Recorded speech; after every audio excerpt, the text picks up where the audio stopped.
영국에 20대 평범한 여성이 있었습니다. 일반 직장에 다니면서 어머니와 행복하게 살고 있었죠. 그런데 어느 날 어머니가 병으로 갑자기 돌아가시게 됩니다. 그리고 하던 일도 잘 되지 않았어요. 삶이 너무나 힘들었습니다.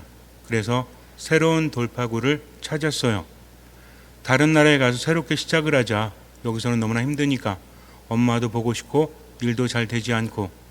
그런데 포르투갈에 영어를 가르치는 교사를 구한다는 그런 소식을 접하게 됩니다. 포르투갈로 떠났어요. 영어를 가르치면서 나름 만족하면서 살았습니다. 어느 날 사랑하는 남자를 만나게 되었고 그와 혼인을 하게 돼요. 그리고 아이를 낳고 잘 살아갑니다. 그런데 남편과의 사이가 점점 나빠지는 거예요. 성격도 맞지 않고 배려도 하지 않고. 그래서 별거를 하고 나중에는 이혼을 하게 됩니다. 가진 것도 별로 없었어요. 3살 배기 딸만 함께 합니다. 경제적으로도 힘들었고 일도 하지 못하겠고 몸도 마음도 점점 무너져만 갔어요. 그러던 어느 날 극단적인 선택을 하려고 합니다. 목숨을 스스로 끊으려고 하는데 옆에서 어린 딸이 울고 있는 거예요. 딸을 보니 목숨을 끊을 수가 없었습니다. 자기는 그냥 세상을 떠나면 되지만 남겨진 딸이 너무나 힘들 것이 뻔하기 때문에. 그래서 딸 때문에 마음을 다시 다잡습니다. 그리고 정신과 치료를 받아요. 의사 선생님이 이야기합니다. 혼자 있는 시간에 뭔가 즐거운 것을 하십시오. 비록 경제적으로 힘들고 일이 잘 되지 않는다고 할지라도 살아있는 이유를 만드십시오. 그래서 어릴 때부터 좋아하던 것을 하기 시작을 합니다. 글을 쓰기 시작을 해요. 이런저런 글을 아이에게도 보여주고 특히 동화를 중심으로 글을 씁니다. 그러다가 다시 영국으로 돌아오게 돼요. 딸과 함께 여러 가지 허드렛 일을 하면서 생계를 유지합니다. 국가에서 보조금을 받아가면서 그렇게 살았어요. 식당에서 종업원으로 일을 하기도 하고 카페에서 알바를 하기도 하고. 그러던 어느 날 기차를 타기 위해서 기다리고 있는데 기차가 연착이 됩니다. 몇 시간 동안 한 장소에서 머물 수밖에 없었어요. 그때 새로운 동화 소재를 떠올립니다. 그리고 그것을 적으려고 하는데 펜도 없었어요. 집에 돌아온 그는 뭔가를 적기 시작을 합니다. 동화를 적어갔어요. 굉장히 긴 동화가 되었습니다. 딸에게도 들려줬던 이야기들, 사람들에게도 그것을 들려주었더니 재밌다고 말해요.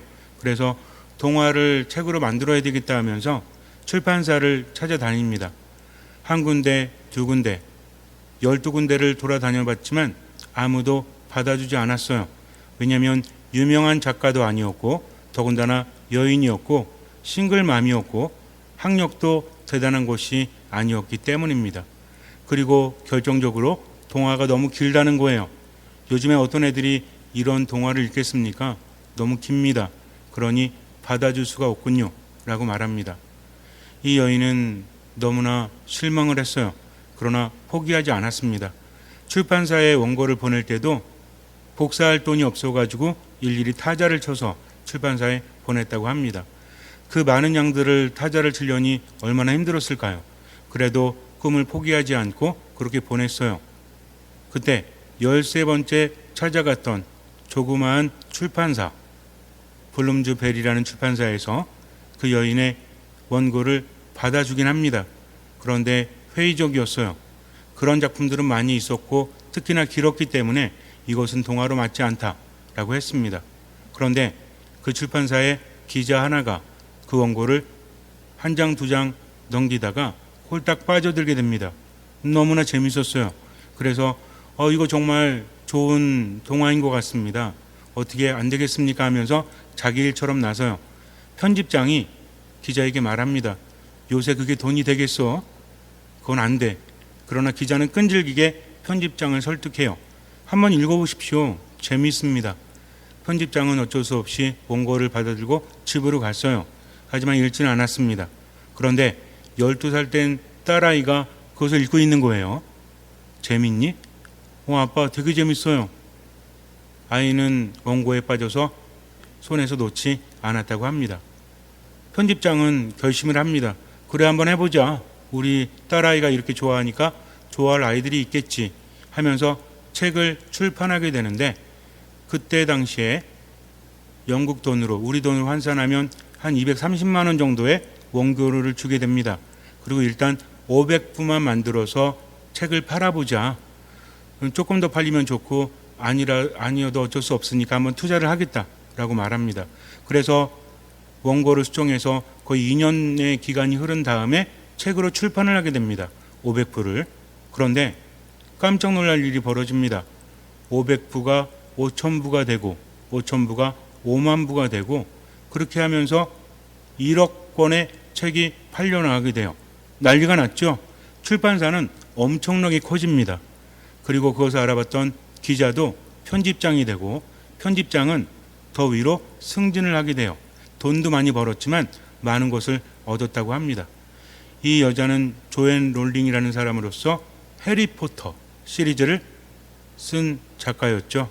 처음에는 여자가 썼다고 하면 팔리지 않으니까 이니셜을 넣어서 자기 이름 가운데 K라는 이니셜을 넣어서 마치 남자인 것처럼 그렇게 꾸몄다고 합니다. 엄청나게 많이 팔렸죠. 처음에는 500부 정도 팔리면 다행이다라고 했지만 1억 이상이 팔려나갔다라고 합니다. 그리고 나서 시리즈가 만들어졌고 나중에는 영화도 만들어졌죠. 그래서 이 여인이 쓴 해리포터라는 소설은 최근 50년간 가장 많이 팔린 세 번째에 해당된다고 합니다. 첫 번째는 뭐죠? 우리가 잘 알고 있는 성경이죠. 두 번째는 모주석 어록이라고 해서 우리가 모택동이라고 부르는 마오쩌둥이 있죠. 이 사람의 어록이 많이 팔렸다고 합니다. 그리고 세 번째가 해리포터 시리즈고, 네 번째가 반지의 제왕 시리즈라고 합니다. 엄청난 거죠. 사람들은 왜 알아보지 못했죠? 너무나 뻔하니까, 그런 얘기들 많이 쓰니까. 두 번째로 너무나 기니까 아이들이 읽지 않을 거다라고 했습니다. 그러나 아이들뿐만 아니라 어른들까지도 그 소설에 푹 빠져서 헤어나오지 못했었죠. 어쩌면 눈에 보이는 것이 전부가 아님에도 불구하고 전문가라고 하는 사람들도 때로는 원석을 놓치기도 하죠. 잘 갈고 닦으면 엄청난 보석이 되는데 그것을 알아보지 못하기도 해요. 눈이 있기 때문에 오히려 앞을 보지 못합니다. 귀가 있기 때문에 오히려 잘 듣지 못한다는 거죠. 우리는 너무나 당연하게 여기지만 어쩌면 그 안에 있는 진실을 때로는 발견하지 못하고 살아가는지도 몰라요. 큰 일을 할 때뿐만 아니라 일상적인 삶 안에서도 마찬가지입니다. 행복이라는 것이, 기쁨이라는 것이 가까이 있는데 그것을 알아보지 못하고 번번이 놓치고 있다면 참으로 안타까운 일이 아니겠습니까? 그래서 다시 봐야 돼요. 옛날에 그런 말이 있었죠. 꺼진 불도 다시 보자. 저 어렸을 때 겨울이 되면 무슨 포스터를 그린다든지 표를 제작하다든지 그런 거 많이 있었는데, 그런 거 있었어요. 꺼진 불도 다시 보자, 잔악배나 불조심 이런 것들 다시 본다는 거죠. 정말 중요합니다. 내가 본 것이 전부라고, 내가 들은 것이 전부라고 아무도 말할 수 없기 때문에 그래요. 나는 세상을 보면서 판단합니다. 그래, 나는 가진 것도 없고 배운 것도 없고 능력도 없어. 주변의 가족들을 포함한 많은 사람들도 나에겐 도움이 안 돼. 내 인생은 글렀어 라고 포기하고 있지 않습니까? 그러나 새롭게 바라본다면 그 안에서 정말 대단한 것을 발견할 수도 있다는 것을 우리는 잊지 말아야 돼요. 이것은 신앙에도 삶도 마찬가지입니다. 예수님께서는 하나님 나라에 대해서 우리에게 많은 비유로 말씀해 주시는데, 하나님 나라는 밭에 숨겨진 보물과 같다라고 말씀하십니다. 어떤 사람이 밭에서 일하는데 보물을 발견합니다. 그 사람은 일을 멈추고 당장 집으로 돌아가요. 그리고 가진 것을 다 팔아서 그 밭을 삽니다. 어떤 진주 상인이 대단한 진주를 발견하죠. 집으로 가서 가진 것을 다 팔아서 그 진주를 산다라고 했습니다. 하나님 나라 비유에 대해서 이렇게 말씀을 하시는 거죠. 그렇다면 이 비유의 핵심은 무엇일까요? 어쩌면 밭에서 보물을 발견했으면 보물만 가지고 오고 밭은 안 사는 게 낫지 않나? 라는 생각을 할 수도 있어요. 그러나 밭에 있는 모든 것들은 그 소유자의 것입니다. 주인의 것이라는 거죠. 옛날에 이스라엘은 다른 나라와 전쟁을 하고 유배살이를 했었죠. 유배할 때 끌려갑니다. 어떤 사람이 끌려갔냐면 귀족이라든지 돈이 많은 사람들, 이런 사람들이 끌려갔습니다. 다른 나라에 가서 사는 거죠. 갑자기 가야 되니까 자기의 재산을 숨겨두어야 되는데 요즘처럼 은행에 있는 것도 아니죠. 불안합니다. 그래서 어떻게 했냐면 내가 돌아왔을 때 그것을 지키기 위해서는 내 소유인 땅에 그것을 숨기자 그래서 밤에 몰래 밭에다가 보물을 숨겨둡니다. 야채 숨겨두지는 않겠죠. 깊게 팝니다.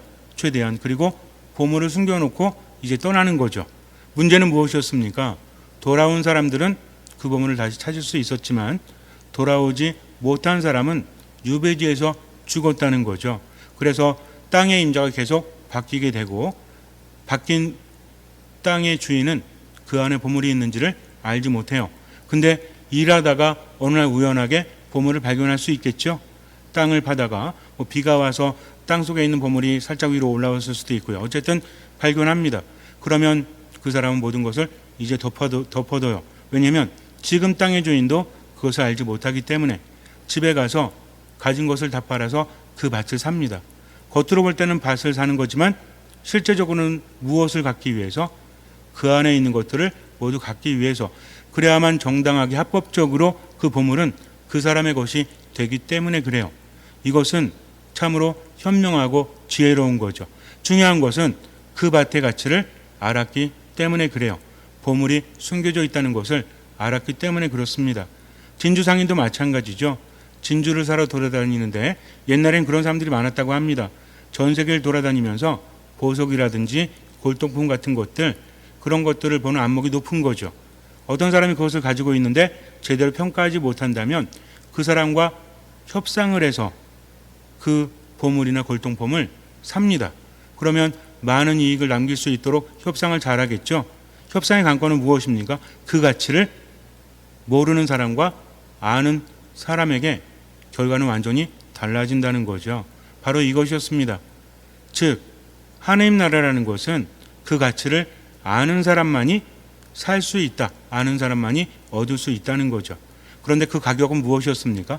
가진 것을 다 팔아서 그 밭을 사고 진주를 산다라고 했어요.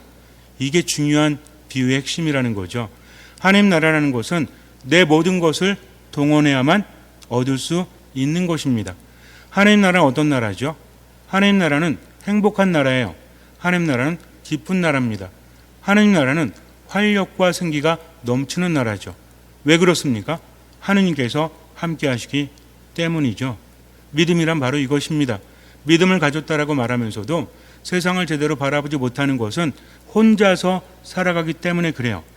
하느님을 얻는다면 세상을 얻는 겁니다. 하느님을 얻는다면 모든 것을 얻는다는 거죠. 그래서 십자가 성령화는 오직 하느님만으로 충분하다라고 말하죠. 하느님께는 불가능함이 없습니다. 그분은 모든 것을 아십니다. 나를 이끌어 주신다는 거죠. 내가 외로울 때 그분은 함께 하시고 내가 슬플 때 위로를 주시고 내가 어디로 갈지 몰라서 헤맬 때 길을 알려주십니다. 나에게 좋은 것을 주신다는 거죠. 문제는 무엇입니까? 나는 그것을 알지 못해요. 그래서 오로지 하느님만을 신뢰하면서 그분께 맡기고 지금을 살아가는 것, 이렇게 하느님과 함께 지금을 살아가는 것이 바로 신앙이라는 거죠. 많은 사람들이, 아니 대부분의 사람들이 행복한 길을 추구하고 있습니다. 행복한 길을 알고자 하는 거죠.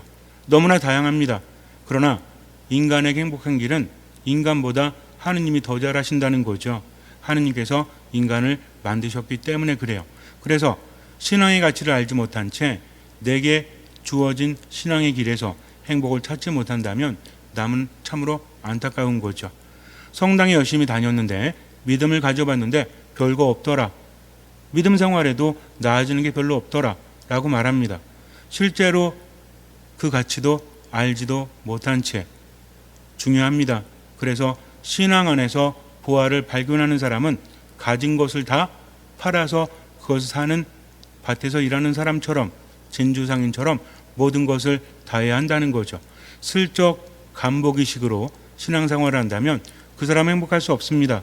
모든 생각을 다하고 힘을 다하고 목숨을 다해서 그리고 정신을 다해서 하느님의 말씀 안에 머물러야 돼요.